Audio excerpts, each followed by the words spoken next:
Assalomu alaykum, Karol kompaniyasining hurmatli obunachilari va mijozlari. Hozir bizda ikkita Onyx mashinamiz bor. O'ng tarafimdagi Onyx ga o'zi radnoy kalotkasi o'rnatilgan, chap tarafimdagi Onyx mashinamizga bo'lsa Trialli brendiga tegishli keramik kalotkalar o'rnatilgan. Bugun biz nimaga Trialli brendiga tegishli kalotkalarni sotib olishingiz kerakligini ikkita sababini ko'rsatib beramiz. Hurmatli obunachilar, ko'rib turibsizlar, hozir ikkita mashinamiz 60 tezlikda keladi va qisqa masofaga kim birinchi to'xtashligini ko'rib chiqamiz.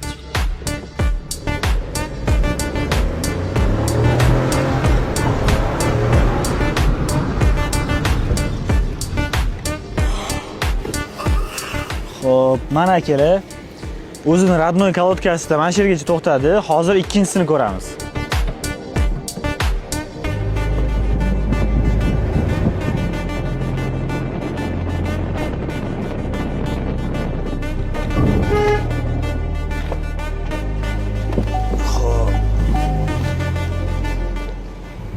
Hurmatli obunachilar, mana ko'rishinglar mumkin.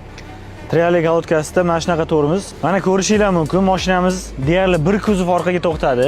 Hurmatli obunachilar, ikkinchi sababiga keladigan bo'lsak, Onyxchilarning eng yomon ko'radigan narsasi diskka qorayib ketadi, ya'ni kalotkadan qora kukun chiqadi. Mana solishtirib ko'rishlaringiz mumkin. O'zining radnoy kalotkasidan qanaqa qora kukun chiqishini. Bu ikkita mashina o'zi yuvilmagan.